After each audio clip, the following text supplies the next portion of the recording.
'శ్రీజ' గారిలో, 'బర్నీ' గారిలో ఇద్దరిలో ఎవరు హౌస్‌లో ఉంటే ఈ సీజన్ ఒక లెవెల్‌కెళ్తదని మీకనిపిస్తుందో మీరు కామెంట్ జేయండి. ఫస్ట్ వాళ్ళిద్దరిలో ఎవరో ఒకరి పేరు ముందు కామెంట్ జేసిన తర్వాత వీడియో మొత్తం చూడండి. నాకు తెలిసి ఇద్దరు ఉంటే బావుండనిపిస్తుంది. ఎందుకంటే 'బర్నీ' గారు బాండింగ్స్ నెగటివిటీ అయి బయటికెయ్యరు కాబట్టి ఖచ్చితంగా అయన్నీ బయట ఆయన చూసొచ్చుంటారు.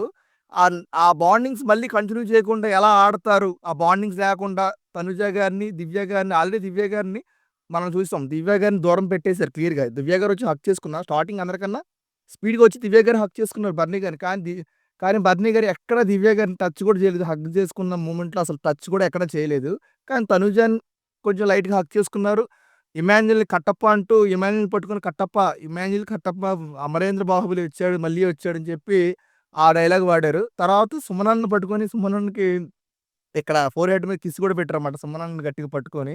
అంతా బా ఎళ్తుంది. అంతా బా జరుగుతుందని చెప్పి.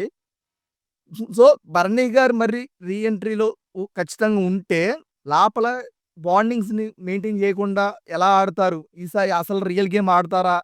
ఆడితే ఎలా ఉంటది? నెక్స్ట్ లెవెల్‌గా ఉంటదని చెప్పి నాకనిపిస్తుంది భరణి గారుంటే.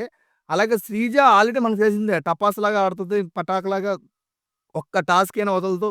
అబ్బాయిలతో సమానంగా ఆల్రెడీ నాగార్జున గారు చాలా సార్లు చెప్పారు. ఐదుగురు, నలుగురు అబ్బాయిలున్నా సరే శ్రీజని చూసి భయపడతారు తప్ప శ్రీజ ఎప్పుడు భయపడదు. శ్రీజ ఖచ్చితంగా టాస్క్‌లు బా ఆడుతది. పాయింట్లు కరెక్ట్‌గా చెప్తది. ఒక్క పాయింట్ గూడా చెప్తే 100% 99% పాయింట్లన్నీ పర్ఫెక్ట్‌గా అనిపిస్తా ఉంటాయి శ్రీజవి. కొంచెం లాగ్‌గా ఎక్కువసేపు ఈ డిస్కషన్స్ పెడతది. అదొక్కటే దానికి నెగెటివ్ ఉంది ఇప్పటిదాకా. కొంచెం ఎక్కువగా అరుస్తది. ప్రతి చిన్నదానికి కొంచెం గట్టిగా అరుస్తది అదే ఉంది. ఇప్పుడు ఆల్రెడీ శ్రీజ గారు ఆల్రెడీ బయటికెళ్ళి చూసొచ్చారు కాబట్టి ఖచ్చితంగా అయన్నీ తగ్గించుకొని పర్ఫెక్ట్ ఆర్గ్యుమెంట్స్ కరెక్ట్‌గా లిమిటెడ్‌గా పెడతదని చెప్పి నాకనిపిస్తుంది. కానీ ఇద్దరు ఉంటే బావుండేదనిపిస్తుంది. ఇద్దరిలో ఒకళ్ళే ఉంటారంటున్నారు. బర్నీ గారికి ఫిజికల్ ఇంజ్యూరీ అయిందంట. ఇద్దరిలో ఒకళ్ళు టాస్క్ విన్ అయిన వాళ్ళని లోపలికి తీసుకొస్తారన్న దాంట్లో 'బిగ్ బాస్' ఏ టాస్క్ పెట్టాడు. ఈ టాస్క్‌లో బర్నీ గారికి ఈ రిబ్స్ ఏదో ఇంజ్యూరీ అయిందంటున్నారు. మరి మేబీ ఆయనేమైనా ఈ డైరెక్ట్‌గా ఎలిమినేట్ అయిపోయారా? అదే రిబ్స్ ఇంజ్యూరీ వల్ల ఇంకా మెడికల్ వల్ల బయటికెళ్ళిపోయి ఉంటారు. నాకు తెలిసి 'శ్రీజ' గారే పర్మనెంట్ హౌస్‌మేట్ అవుతారేమో అనిపిస్తుంది. చూద్దాం ఏదైనా జరగొచ్చు. బన్నీ గారు కూడా రావచ్చు. ఇద్దరిని పెట్టొచ్చు. కానీ మాస్క్ మ్యాన్ వస్తే వేరే లెవెల్ ఉంటదని నాకనిపించింది. కానీ మాస్క్ మ్యాన్ రాలేదు. కానీ మాస్క్ మ్యాన్ వచ్చుండి ఖచ్చితంగా మాస్క్ మ్యాన్ కూడా లోపలికి తీసుకుంటే వేరే లెవెల్ ఈ సీజన్ ఎళ్ళిద్దేమో అనిపించింది నాకు. కానీ మాస్క్ మ్యాన్ గారు రాలేదంట. సమ్ రీజన్ ఏదో చెప్పారు ఆయన రానంటూ.